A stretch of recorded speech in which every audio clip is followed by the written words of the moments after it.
I had a interesting podcast episode with Hitan Shah, and we both came to the conclusion that it's a really good idea to do postmortems for a lot of different things. That could be in your personal life or in your business life.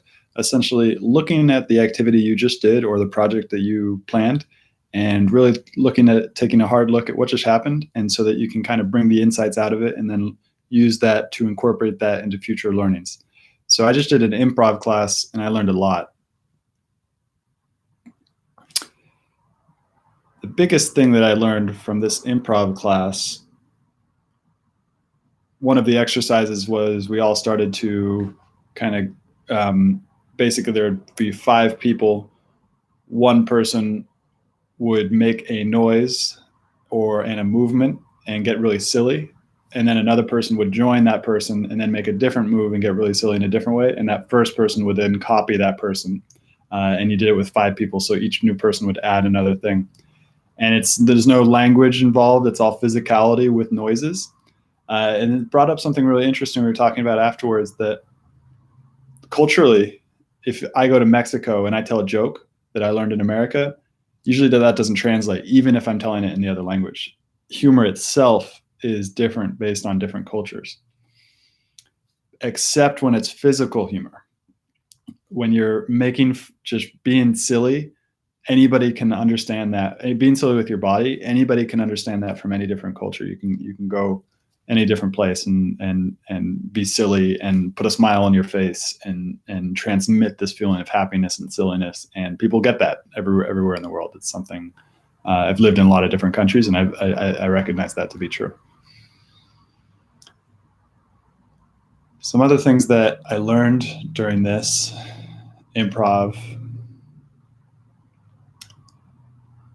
was a monologue. So another exercise we did was we got an object and we used that object to tell a story, basically. So the first object he had us tell a story about, and this was a monologue, so only one person was doing it. He had this ball, and then each person would basically tell the story about this ball and what it meant to them and all these different things. And I had sunglasses, and I actually used a story from my own experience, an emotional experience I had related to sunglasses. And so this was really interesting because I had never done improv in a purely monologue fashion where there's no interaction with another scene partner. Let me see if I can find any more insights. I've got this postmortem document from Hitan Shah, and I'm going to just take a look over that. So we've got the situation and situation of I explained that a bit. Results. I really love improv, and I love every single time I've gone, I've always laughed for more time than I usually laugh in a day. So I always go there and I always end up laughing. I know neurologically and biochemically speaking, laughter is extremely important for happiness. And I've actually done, laughter yoga, but that always feels forced to me. It can work. If you start laughing and force yourself to laugh, you will release those endorphins no matter what. But improv is like a natural way of doing that, of just like being silly with other people. I highly recommend it. And it has all these other kind of social benefits. You want to get better at work. You want to get better at presenting like this right now. I would have never done this 5 years ago before doing improv. I wouldn't feel comfortable expressing myself in front of other people. And improv allows you to do that in a really silly, fun way, and actually have fun doing it. So another important part of postmortem is what went wrong. So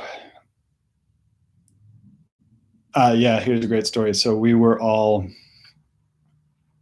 played a game called three categories, or three things. One person turns to the other person and gives them a category of things, and the other person says three things from that category as quickly as possible to get that muscle of immediate expression really strong.